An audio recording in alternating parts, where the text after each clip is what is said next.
season by season, day by day, week by week, month by month, cycle by cycle, Torah cycle, year by year. And here I am now where, you look back and you don't really know, or you can't quantify all the time that you've spent. But without having gone through that, I don't think I would have had the growth that I have had in my life.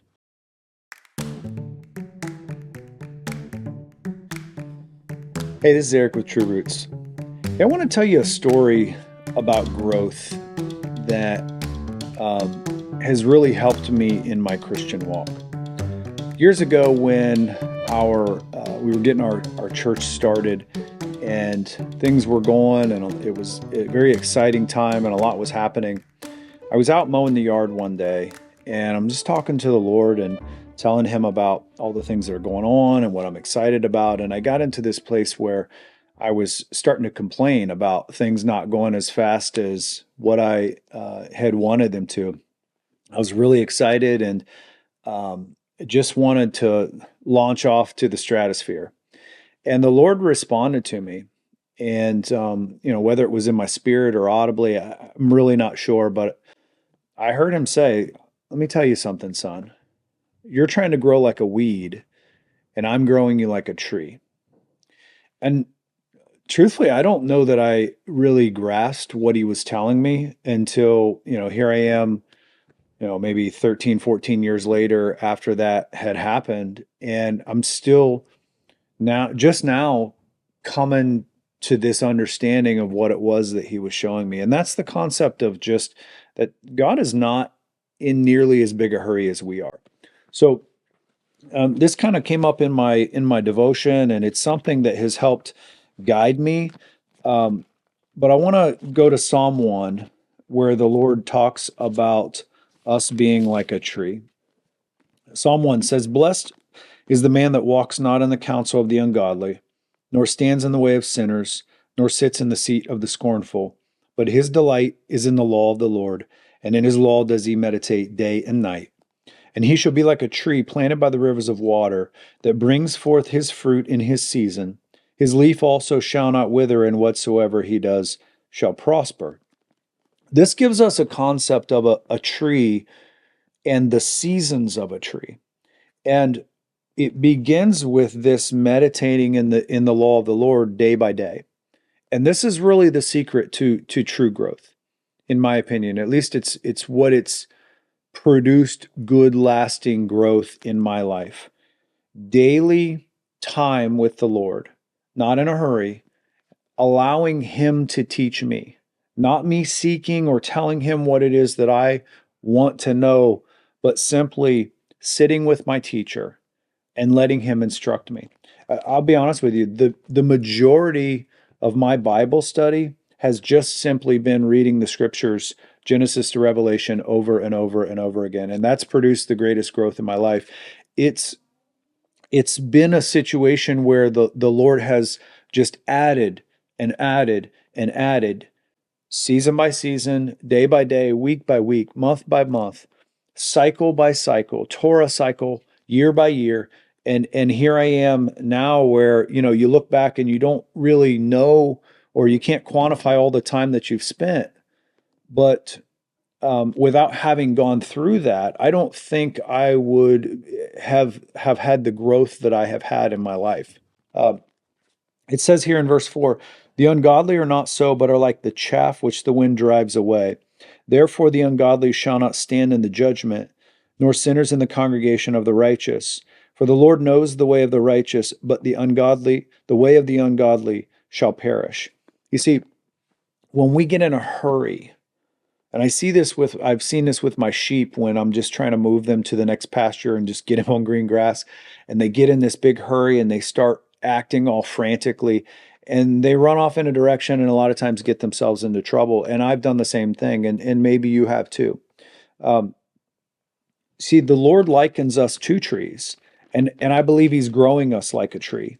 So in Galatians chapter 5, Paul talks about the fruits of the Spirit. But the fruit of 5:22, but the fruit of the Spirit is love, joy, peace, long-suffering, gentleness, goodness, faith, meekness, temperance. Against such there is no law. You see, you don't see in there in these fruits of the Spirit somebody who has a bunch of knowledge or who it is genuine fruitfulness. And I've got an apple orchard and some other fruit trees in there, and it takes a while for fruit to be produced. It does. And the same is true in our lives. And if you see all of these examples in the scriptures, and we've got cycles of weeks, cycles of 49 plus 1 of days in the counting of the Omer. We've got cycles of years in the Shemitah years, 49 years plus 1 in the Jubilee year. Cycles of seasons, spring, summer, fall, winter, day by day, week by week, month by month, year by year. And if you slow down a little bit, you can recognize that, hey, the Lord is doing something that's lasting. And he's not nearly in as big a hurry as I have been in my life. And this has taken a lot of pressure off me.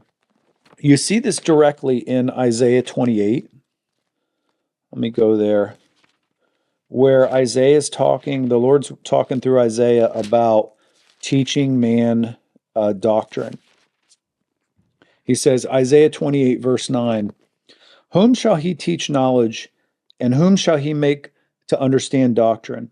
Them that are weaned from the milk and drawn from the breasts. So this is maturity, and it takes time to get maturity.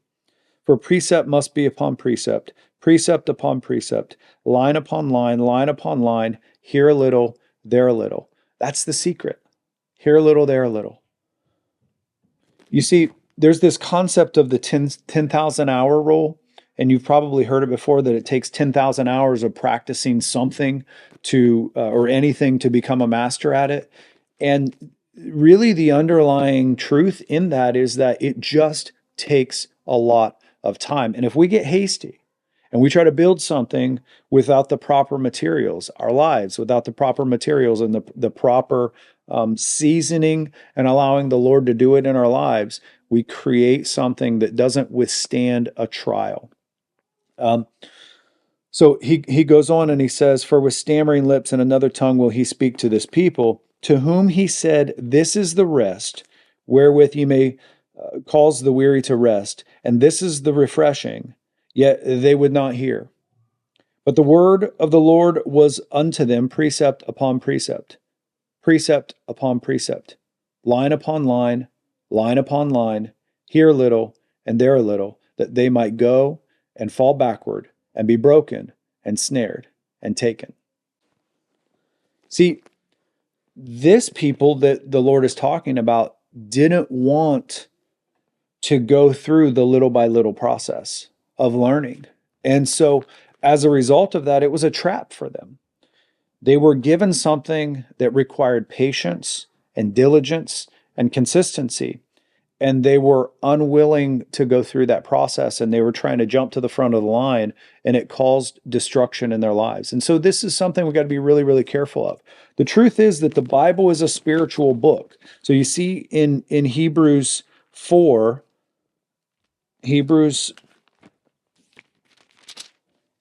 4:12 says that the word of God is quick, it's alive, it's powerful and sharper than any two-edged sword, piercing even to the dividing and sunder of soul and spirit. It separates my soul, my mind, will, and emotions from my spirit, and of the joints and marrow, and it's a discerner of the thoughts and the intents of the heart. You see, this book, this is not an academic book. This is a living book that is judging my heart and the intent of my heart when I come to read it. And in the process, it's determining what it is that I'm ready to handle. God's not going to give me a weapon or a tool that I'm not ready for, that I could use as a weapon to harm somebody. And if I get those tools, it's like handing a child a gun that's not prepared to handle that gun. We get into a place when we have something that we're not ready for that hurts people. Okay, and so it goes on in verse 13. It says, "Neither is there any creature that is not manifest in his sight, but all things are naked and opened unto the eyes of him with whom we have to do." You see, the Lord is our teacher, and I think if we get a hold of this, that it can really give us rest, because it takes all the pressure off of me of having to know all of this stuff. I can just submit to the Lord, and I can take what it is that He shows me, and then I can be obedient to it and learn to walk in it, and then I'm ready for the new season of my life. And now that we're in the feast days, every feast season is an opportunity for a new season of our lives. It's a turning of the season, not only in the world, but also in our spiritual and physical lives. And so, hey, slow down. The Lord knows what He's doing, and He's not in nearly as big a hurry as we are. I hope this takes pressure off of you, and it takes that ungodly yoke off you. Yeshua said to take on His yoke, which is easy, and His burden, which is light. He really is leading us. He really is guiding us like a shepherd does into green pastures and by the still waters. He really is doing that. If we'll just calm down and let Him do the work in our lives, and it just takes the pressure off. Hey, I hope this has been helpful to you. I pray that you have a new season that you're entering into in your lives as we're in these fall feasts. And please come back and do all that stuff, like and subscribe and share and comment, and let me know if this has been encouraging to you. I hope it has been. That stuff really does help the channel. And come on back, because I've got a whole bunch of other stuff that we're about to embark on and start releasing. So thank you, and we'll see you soon. Bye.